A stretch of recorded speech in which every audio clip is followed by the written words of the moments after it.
வணக்கம்.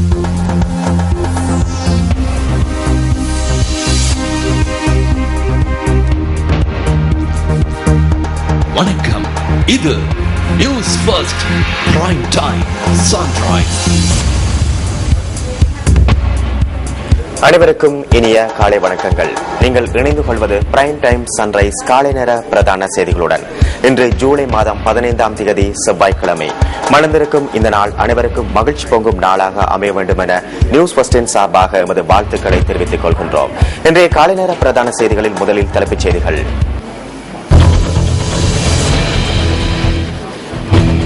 மதுரை மாவட்டத்தில் மூடப்பட்ட 80 பாடசாலைகள் கல்வி நடவடிக்கைகளுக்காக இன்று திறப்பு. விசேட டெங்கு ஒழிப்பு செயற்திட்டத்தை முன்னெடுப்பதற்கு சுகாதார அமைச்சு தீர்மானம். நைஜீரியாவில் கடத்தப்பட்ட மாணவிகளை மீட்பது தொடர்பாக அந்நாட்டின் ஜனாதிபதி மலாலா யூசுப்சாய் சந்திப்பு. இனி எமது அவதானம் முதலில் உள்நாட்டு செய்திகளுக்கு. கடும் காற்றினால் மதுரை மாவட்டத்தில் மூடப்பட்ட 80 பாடசாலைகள் கல்வி நடவடிக்கைகளுக்காக இன்று திறக்கப்படவுள்ளன. அல்துமுல்லா மற்றும் வெளிமடை கல்வி வலயங்களுக்குட்பட்ட பாடசாலைகள் இன்று மீள திறக்கப்பட உள்ளதாக மதுரை மாவட்ட செயலாளர் ரோஹன கீர்த்தி திசாநாயக்க தெரிவித்தார். இந்த கல்வி வலயங்களுக்கு உட்பட்ட 7 பாடசாலைகளின் கட்டடங்கள் கடும் காற்றினால் சேதமடைந்துள்ளதாக அவர் தெரிவித்தார். இவ்வாறு சேதமடைந்த கட்டடங்களை விரைவில் புனரமைப்பதற்கு நடவடிக்கை எடுக்கப்பட்டுள்ளதாக மதுரை மாவட்ட செயலாளர் குறிப்பிட்டார்.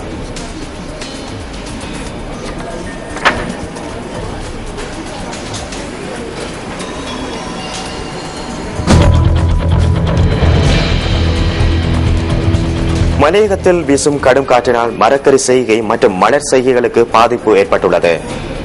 கடும் காற்றினால் மரக்கறி செய்கைகள் அழிவடைந்துள்ளதாக மதுரை மாவட்ட செயலாளர் ரோஹன கீர்த்தி திசாநாயக்க தெரிவித்தார். இதனால் விவசாயிகளுக்கு பாரிய அளவில் நட்டம் ஏற்பட்டுள்ளதாக அவர் குறிப்பிட்டார்.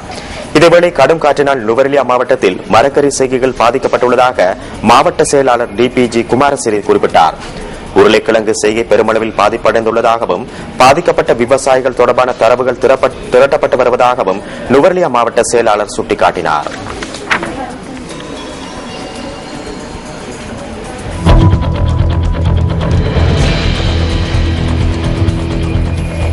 பாடசாலைகள், அரசு நிறுவனங்கள் மற்றும் தனியார் நிறுவனங்களை அண்மித்த பகுதிகளில் விசேட டெங்கு ஒழிப்பு செயற்திட்டத்தை முன்னெடுப்பதற்கு சுகாதார அமைச்சு தீர்மானித்துள்ளது. மேல் மாகாணத்தில் எதிர்வரும் வெள்ளிக்கிழமை டெங்கு ஒழிப்பு செயற்திட்டம் முன்னெடுக்கப்படும் என அமைச்சின் தொற்றுநோய் ஆய்வு பிரிவின் பணிப்பாளர் டாக்டர் பபா பலிகவடன தெரிவித்தார். பாதுகாப்பு பிரிவு, பொது சுகாதார பரிசோதகர்கள் மற்றும் தொண்டர் அமைப்பின் உறுப்பினர்கள் உள்ளிட்ட 1000 பேரின் பங்களிப்புடன் இந்த நடவடிக்கை முன்னெடுக்கப்பட உள்ளது. மதஸ்தலங்கள் தொடர்பில் இதன்போது அதிக கவனம் செலுத்தப்பட உள்ளதாக அவர் கூறினார். இதேவேளை மேல் மாகாணத்தில் கடந்த 2 வாரங்களாக டெங்கு குடம்பிகள் பெருகும் வகையிலான சூழலை அளிக்கும் நடவடிக்கைகள் முன்னெடுக்கப்பட்டுள்ளன. இதன்போது 60,000 இடங்கள் சோதனைக்குட்படுத்தப்பட்டதாக தேசிய டெங்கு ஒழிப்பு பிரிவின் பணிப்பாளர் விசேட வைத்திய நிபுணர் ஹசித திசேரா குறிப்பிட்டார்.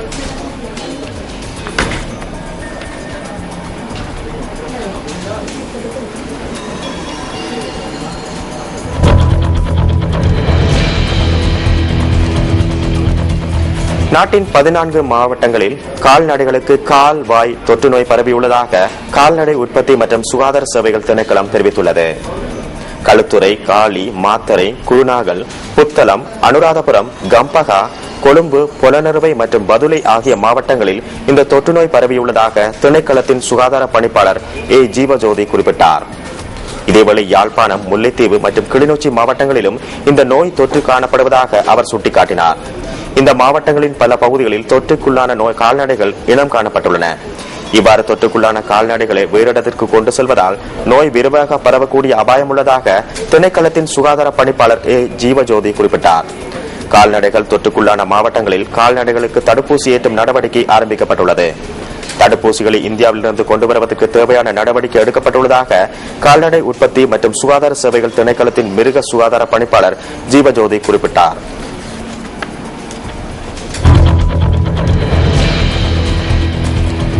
சப்புகஸ்கந்த எண்ணெய் சுத்திகரிப்பு நிலையத்தின் செயற்பாடுகள் நாளை ஆரம்பிக்கப்படவுள்ளதாக இலங்கை பெட்ரோலிய கூட்டுத்தாபனம் தெரிவிக்கின்றது.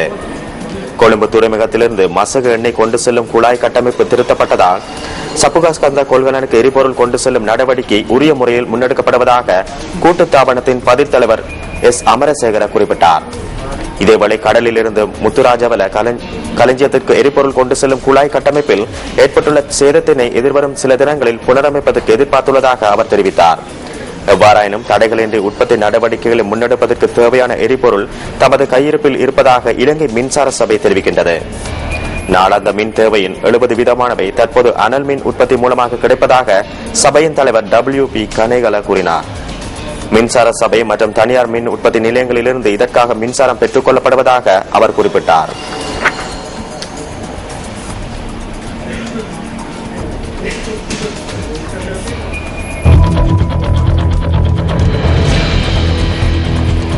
ஈழத்தின் கண்ணகை ஆலயங்களில் ஒன்றான வவுனியா அரசபதி கண்ணகை அம்மன் ஆலயத்தின் வருடாந்த 1001 பானை பொங்கல் விழா வெகு விமர்சையாக நேற்று நடைபெற்றது.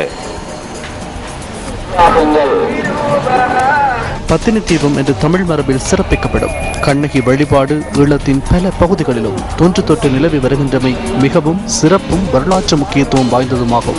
மரபார்ந்த வழிபாடாகவும் கிராமிய வழிபாடாகவும் முக்கியத்துவம் பெறும் கண்ணகி வழிபாடு ஈழத்தில் ஒரு தொன்மை வாய்ந்த வழிபாடாக காணப்படுகின்றது. வவுனியா ஓமந்தை அரசர்பதியில் கோயில் கொண்டு எழுந்தருளியுள்ள கண்ணகை அம்மன் ஆலயத்தின் வருடாந்த பொங்கல் விழா வெகு விமர்சையாக நடைபெற்றது. பொங்கல் நிகழ்வில் நாட்டின் பல்வேறு பகுதிகளையும் சேர்ந்த பக்தர்கள் கலந்து கொண்டு தமது நேர்த்திக் கடன்களை நிறைவேற்றினர்.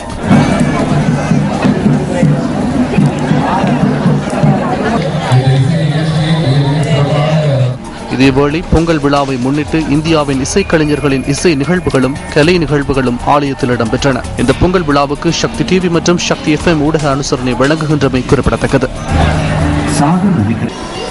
இத்துடன் பிரைம் டைம் சன்ரைஸ் காலை நேர பிரதான செய்தி நிறைவு பெறுகின்றது. தொடர்ந்தும் சக்தி டிவியில் பிரஸ் ரிலீஸ் நிகழ்ச்சியோடு இணைந்திருங்கள். வணக்கம்.